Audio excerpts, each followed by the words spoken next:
Good morning! We are headed on a backpacking trip today.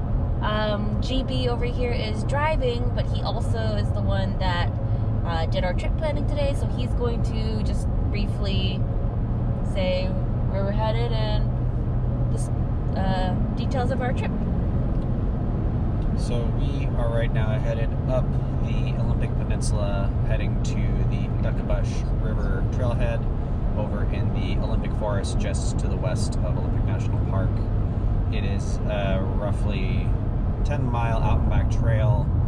We're planning on doing a one-night backpacking trip with a night spent at 5 Mile campsite, which is right where we're going to be doing the turnaround on the trail. Weather is supposed to be fairly sunny / partly cloudy.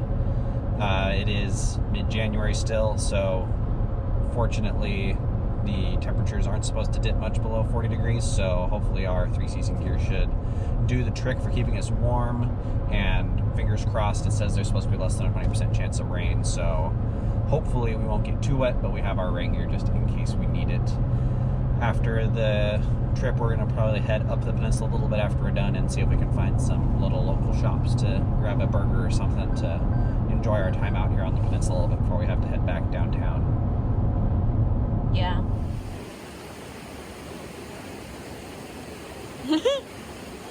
Taking off some layers. Yep. Got too hot? Yep. Should probably do the same.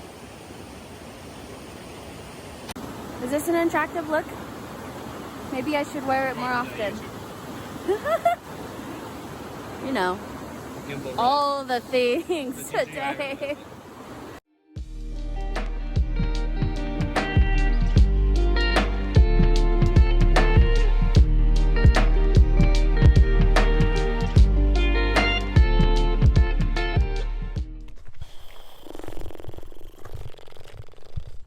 We're on the trail.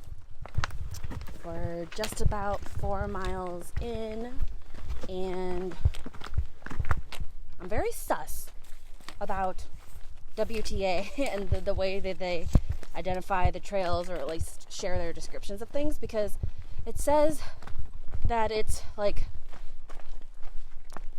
a couple hundred feet of elevation gain. How about we try 1,500 feet of elevation gain? So super sus. And there was so many switchbacks around like 2.5, 2.8 miles, and it was just no bueno. No fun, me no likey. But we went over what is considered the big hump, and now we're headed down. Hopefully 5 Mile camp will be here shortly. We ran into a couple of people and they said that it was going to be really packed tonight, so we're thinking, oh dear, whoopsies, yikes, thinking of almost going a couple of extra miles and maybe hitting 7 instead. It's supposed to be even prettier and a lot less crowded, so just on our way down and trying not to kill myself. If you know me, then you know that I have a tendency to roll my ankles a lot. So we're going to try not to do that this time. We made it to camp. We set everything up, got here, and we'll show you the time lapse, but I want to actually show you around camp. So let's go. Follow me! So we have this really nice big spot here, which actually fits our tent really well. This is the Big Agnes Copper Spur HV UL3 old tent. And this is actually our 3rd tent. We've tried 2 others. The REI Half Dome 2 Plus and the Big Agnes. What was the second one? Tiger Wall UL3. But we love it, so we just have Jeff's bag or GB's bag here.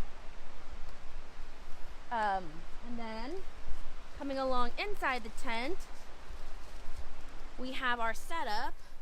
So we have GB and then myself.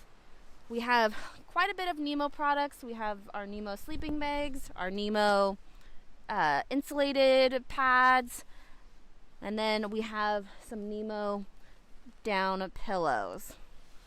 But there's a lot of space in here. We love it. Big enough for 2 people plus our gear. As you can see, we got the stream behind me, which is going to be really great to fall asleep to. I'm big on ambient noise. And then over here is going to be our eating area. We've got all of our cooked stuff ready and our chairs. So we have a really great view to eat dinner to as well as breakfast. I mean, who wouldn't want to look at this? So, camp is kind of small, but also kind of big, and we're the only ones here. There's no other campsite near us. So we'll likely get dinner ready here in a little bit and call it for a night. Good morning. We are done packing up camp. We're getting ready to head out. It's finally a little bit lighter outside, foggy, misty. There's the river behind me. Could show you camp. There's GB, my bag, his bag. You can see the dry spot where our tent was. We have 7-ish miles to head back to the car. Then about a hour drive to Edmonds, Kingston ferry, and then about a 40-minute drive home.